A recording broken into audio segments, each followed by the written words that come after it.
వెళ్లే దారిలో ఒక చెరుకు తోటని ఆ చిన్ని ఏనుగు చూసింది. అమ్మా నాన్నలకి తెలియకుండా మెల్లమెల్లగా తన చెరుకు తోట మధ్యలో దాక్కున్నాడు. ఇదేం తెలియక ఆ మిగతా 3 ఏనుగులు అక్కడి నుంచి వెళ్ళిపోయారు. కాని వాళ్ళందర్నీ భలే మోసం చేశానన్న ఉద్దేశంతో ఆ ఏనుగు చెరుకు తోటలో ఉన్న చెరుకుల్ని తీసుకుని తినడం మొదలుపెట్టింది. ఇది ఎంత తీయగా ఉందో! చాలా రుచిగా ఉంది. నేను ఇక్కడ రావడం మంచిదైపోయింది. అక్కడున్న చెరుకు చెట్లని ఒక్కొక్కటిగా విరగ్గొట్టి కొన్నిటిని కడుపు నిండా తింది.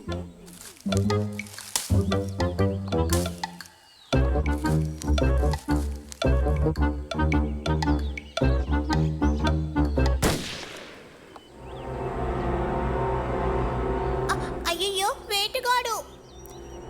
అనుకోకుండా వేటగాడు రావటం వల్ల ఆ తోటలోంచి అది బయటికి వెళ్ళిపోయింది.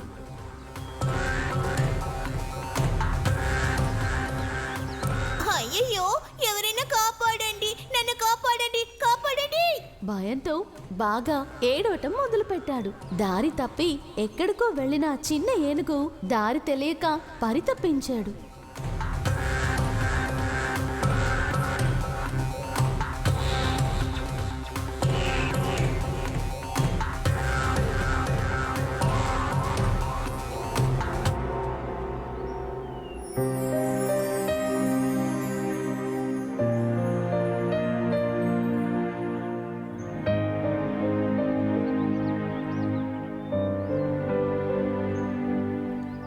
వాడలా ఏడుస్తూనే ఉన్నాడు.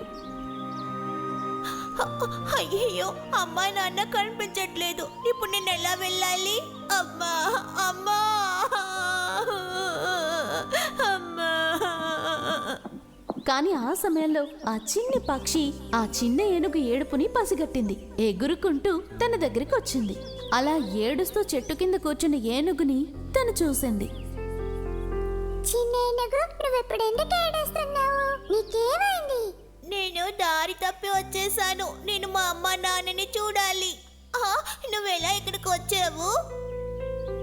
నేను నిన్ను వెంబడిస్తూనే వచ్చాను. కారణం, నీకు తెలివితేటలు ఎక్కువని నాకు అర్థమయ్యింది. కానీ అహంకారం ఆపదలో పడేస్తుందని నాకు తెలుసు.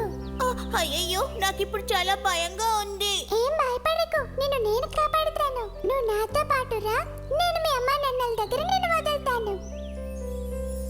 ఆ చిన్న పక్షి ముందుగా వెళ్తూనే ఉంది. అలాగే దారి చూపించింది. ఆ చిన్న ఏనుగు కూడా దాన్ని వెంబడిస్తూ వెళ్ళింది. అలా ఆ చిన్ని పక్షి ఆ చిన్న ఏనుగుని వాళ్ళమ్మ నాన్నల దగ్గరికి చేర్చింది. బంగారం, ఇంతసేపు ఎక్కడికెళ్ళావమ్మా? అమ్మా, నేను ఇంతసేపు దారి తప్పాను. ఈ పక్షి నన్ను తీసుకొచ్చి చేర్చింది. పెద్దవాళ్ళు చిన్నవాళ్ళని ఎవరిని తక్కువగా అంచనా వేయకూడదు. ఆపదలో సహాయం చేసేవాడే నిజమైన మిత్రుడు. నా అహంకారమే నన్ను ఆపదలో పడేలా చేసింది. పక్షి, నువ్వే నన్ను చివరికి కాపాడావు. చివరికి నీకు ఎలా కృతజ్ఞతలు చెప్పాలో తెలియట్లేదు. ఇక నుంచి మనిద్దరం మంచి ఫ్రెండ్స్ గా ఉందా? అహంకారం ఆపదల్లో పడేస్తుంది. ప్రేమే అన్నిటికంటే గొప్పది. ప్రేమ